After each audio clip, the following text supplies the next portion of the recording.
Vraiment, merci beaucoup pour tout ce que tu fais. Ça fait en sorte que d'autres personnes ne puissent éviter la piège. Excusez mon français, je suis anglophone. Quand il y avait la guerre chez nous là-bas, we don't run, on a fui, on est venu. Moi, je me suis retrouvée à Douala. Ne sachant quoi faire, j'ai appelé une amie qui était déjà ici, sur place. Et c'est elle qui m'a amené for Bonaberi. Le nom, je ne peux pas dire le nom de l'endroit exactement, mais c'était à Bonaberi.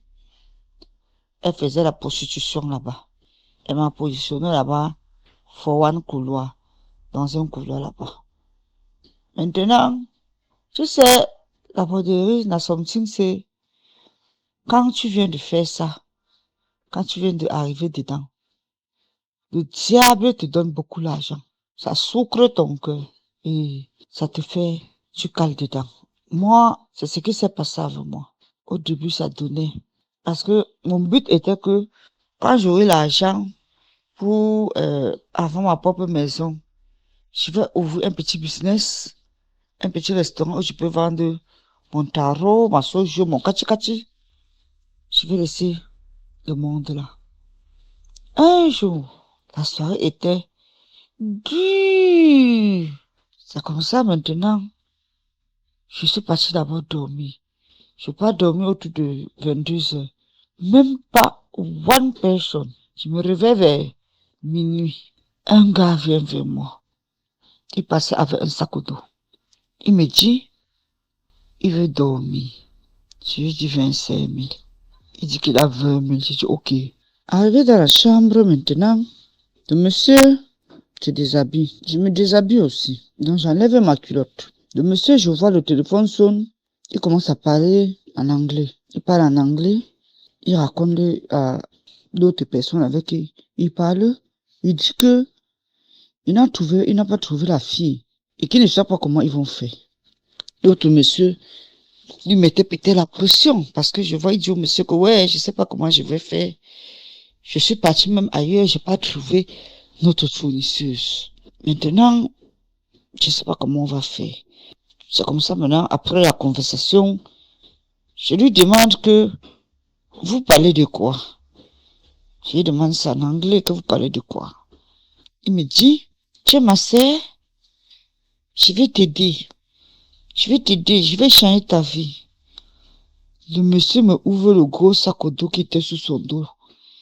C'était l'argent et l'argent et l'argent. J'ai jamais vu l'argent comme ça.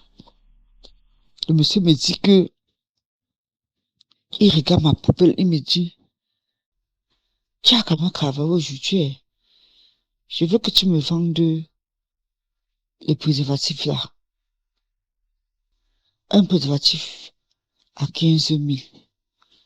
Je lui demande que tu fais quoi avec. Il me dit qu'il vend ça à quelqu'un. La personne achète ça à 20 000. C'est la personne qui l'appelle comme ça. Je lui dis, la personne fait quoi avec? Il me dit que la personne c'est un grand marabout, c'est un Nigérien. Un Nigérien marabout. Non, rien. Les gens du Nigeria. C'est un grand marabout qui utilise ça. Tous les remèdes il fait avec. Ce traitement chez lui, c'est à partir de 300 000. Il est fort. Et que, il m'a même indiqué une fille. La fille là, je ne comprenais pas pourquoi la fille là. On disait toujours qu'elle a l'argent, elle a les maisons, elle a les locataires. Mais chaque temps, elle était toujours dehors avec nous.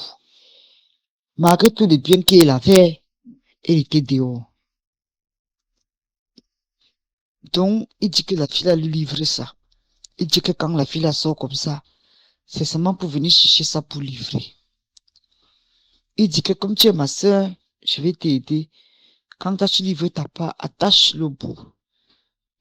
Tu attaches, tu rinces d'abord ça, ça enlève l'odeur de ton chat sur ça. Et tu me revends. Il me dit que tu as même combien ici? Même si c'est même les millions, maintenant là, je te donne, tu me livres. Même si tu as ce qu'elle a fait beaucoup de jours, si vous avez même une poubelle où vous jetez ça ici, va prendre. Prends, tu veux me donner, je vais vendre ça. Je te paye cash. J'ai regardé ma vie. J'ai dit, Seigneur, c'est une porte de sortie ou pas? Je lui dis, et maintenant, des gens là, que c'est pour eux, qu'est-ce que se passe avec eux? Il me dit, c'est pas ton problème là-bas. Mais les gens là, d'autres que eux sont pas forts, que n'ont pas travaillé fort sur eux, eux peuvent mourir. D'autres, tu vois, ils ne peuvent pas faire d'enfants. D'autres, tu vois, même l'accident peut lui prendre. D'autres, tu vois, les chances, les vies ne ressemblent à rien. Ça dépend. DMG. J'ai regardé comme ça et dit au Seigneur que Seigneur, ça c'est d'abord une sale vie. Prendre encore la sorcellerie, mettre sur ça. Je ne peux pas.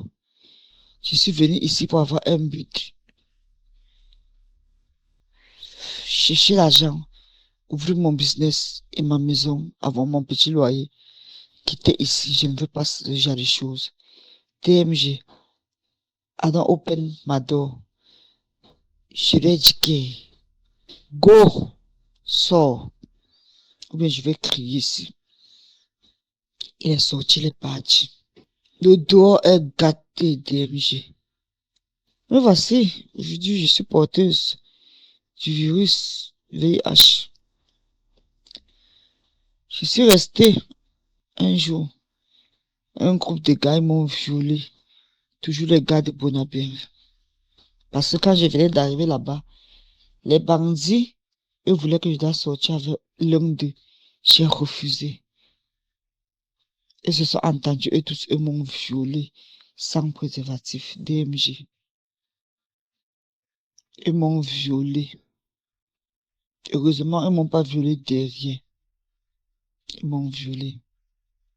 J'ai eu mal. J'ai fait 2 semaines. J'ai fait 3 jours à l'hôpital, 2 semaines à la maison sans sortir. Après, quand je suis pas fait mon test, c'est sorti positif. DMG.